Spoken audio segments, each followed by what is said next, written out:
Assalamualaikum warahmatullahi wabarakatuh.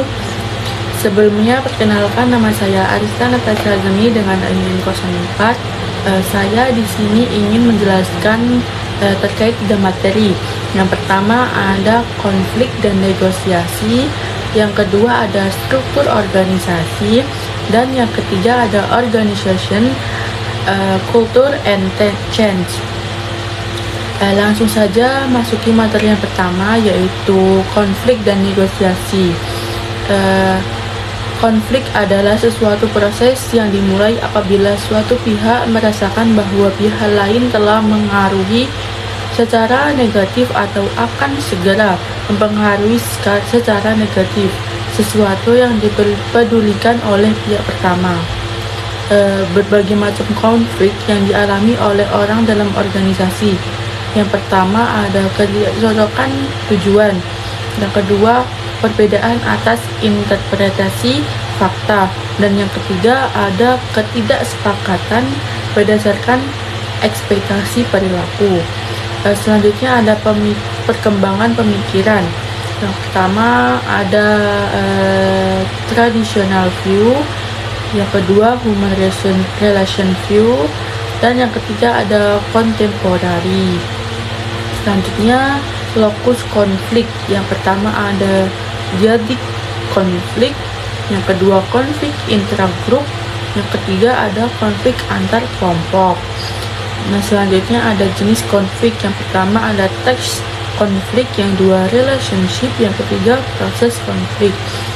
Tahapan yang pertama yaitu potensi pertentangan, ada communication, struktur, dan personal variable.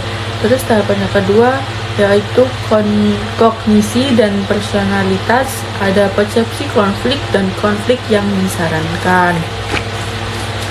Selanjutnya tahap yang ketiga yaitu maksudnya, yaitu keputusan untuk bertindak dengan cara tertentu. Selanjutnya tahap keempat yaitu perilaku. Tahap keempat merupakan proses interaksi yang dinamis. Selanjutnya tahap kelima yaitu dampak, ada functional outcome, yaitu konsekuensi yang positif, dan ada dysfunctional outcome, yaitu konsekuensi yang destruktif. Selanjutnya ada negosiasi, yaitu sebuah proses di mana dua pihak atau lebih bertukar barang atau jasa dan perusahaan untuk menyepakati nilai tukar. Selanjutnya perbedaan individu dalam negosiasi, ada personality traits, ada modes atau emotion, yang ketiga ada kultur, yang keempat ada gender differences. Selanjutnya ada negotiating in a social context, yang pertama social factor, dan yang terakhir third party negotiation. Selanjutnya memasuki materi yang kedua yaitu struktur organisasi. Struktur organisasi adalah cara bagaimana tugas-tugas kerja dibagi, dikelompokkan, dan dikoordinasikan secara formal dalam suatu organisasi agar tujuan dapat tercapai secara efektif dan efisien. Selanjutnya ada pernyataan dalam perancangan struktur organisasi. Yang pertama, sejauh mana pekerjaan dibagi menjadi tugas-tugas khusus atau spesialisasi kerja. Yang kedua, dasar pengelompokan pekerjaan, yaitu departementalisasi. Yang ketiga, kepala karyawan dan unit manajer melapor, yaitu rantai komando. Yang keempat, jumlah bawahan yang dapat dikelola secara efektif oleh seorang manajer atau rentang kendali.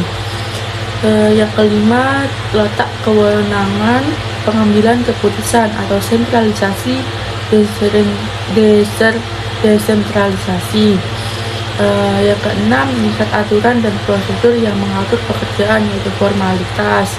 Yang ketujuh, seberapa sering individu atau unit berbeda perlu berinteraksi, yaitu boundary spanning. Selanjutnya ada elemen utama struktur organisasi. Yang pertama spesialisasi kerja, yang kedua departementalisasi, yang ketiga rantai komando, yang keempat rentang kendali, yang kelima, sentralisasi dan desentralisasi, dan yang keenam, formalitas. Selanjutnya ada jenis-jenis struktur organisasi, ada struktur sederhana, struktur birokrasi, struktur matriks, struktur tim, struktur virtual, dan struktur sirkular. Selanjutnya ada struktur organisasi mekanistik dan organik, yaitu model mekanistik yaitu struktur kaku, spesialisasi tinggi, banyak aturan, wewenang terpusat. Dan ada juga model organik, yaitu struktur fleksibel, komunikasi terbuka, kerjasama tim, lintas fungsi, wewenang tersebar. Selanjutnya ada faktor yang mempengaruhi struktur organisasi. Yang pertama, strategi organisasi, yang kedua, ukuran organisasi, yang ketiga, teknologi yang digunakan, yang keempat, lingkungan eksternal, dan yang terakhir,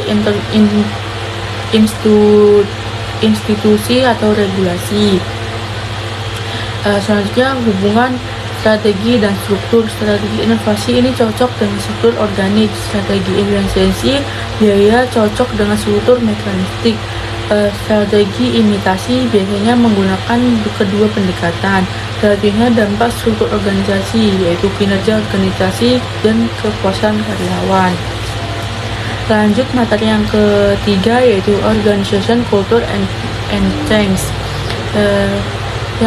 Ada budaya organisasi. Budaya organisasi itu adalah sistem makna bersama yang dianut anggota organisasi.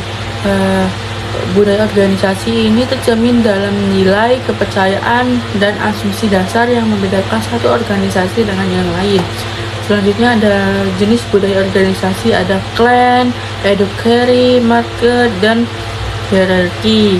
Selanjutnya, dampak budaya terhadap organisasi, yaitu mempengaruhi sikap dan kinerja karyawan, berpengaruh pada inovasi, kualitas, efisiensi, kepuasan pelanggan, dan profitabilitas.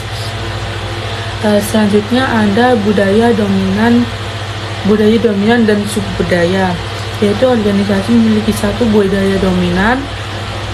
Subbudaya muncul karena perbedaan unit, pengalaman, atau masalah kinerja. Selanjutnya ada cara karyawan mempelajari budaya, yaitu yang pertama, melalui cerita organisasi, ritual dan kegiatan rutin, simbol, bahasa, atau istilah khusus. Selanjutnya, pembentukan dan pemeliharaan budaya dipengaruhi pendiri organisasi, diperkuat oleh manajemen puncak, dijaga melalui seleksi dan proses sosialisasi karyawan. Dan selanjutnya, fungsi dan budaya organisasi. Yang pertama, menjadi pembahas identifikasi organisasi. Yang kedua, meningkatkan komitmen anggota. Yang ketiga, menjaga stabilitas sosial. Dan yang terakhir, menjaga alat kontrol perilaku. Selanjutnya, sosialisasi karyawan. Biasanya formal atau informal, dilakukan secara individu atau kelompok, menggunakan role model atau tanpa arahan. Biasanya memperkuat identitas atau mengubah perilaku lama. Selanjutnya, budaya dan kinerja karyawan.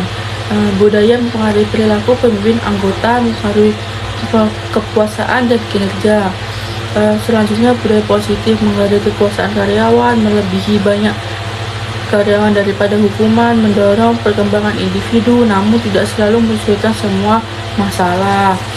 Selanjutnya ada perubahan organisasi dipicu oleh tenaga kerja, teknologi, ekonomi, persaingan sosial, dan politik global. Sumbernya itu dari individu dan organisasi. Terus manajemen perubahan ada model Lewin, unphrasing itu unphrasing, moment, rephrasing. Terus model Keter ada 8 langkah perubahan. Paradoks perubahan itu tidak ada organisasi yang benar-benar optimal dan permanen. Sekian dari saya, kurang lebihnya mohon maaf. Wassalamualaikum warahmatullahi wabarakatuh.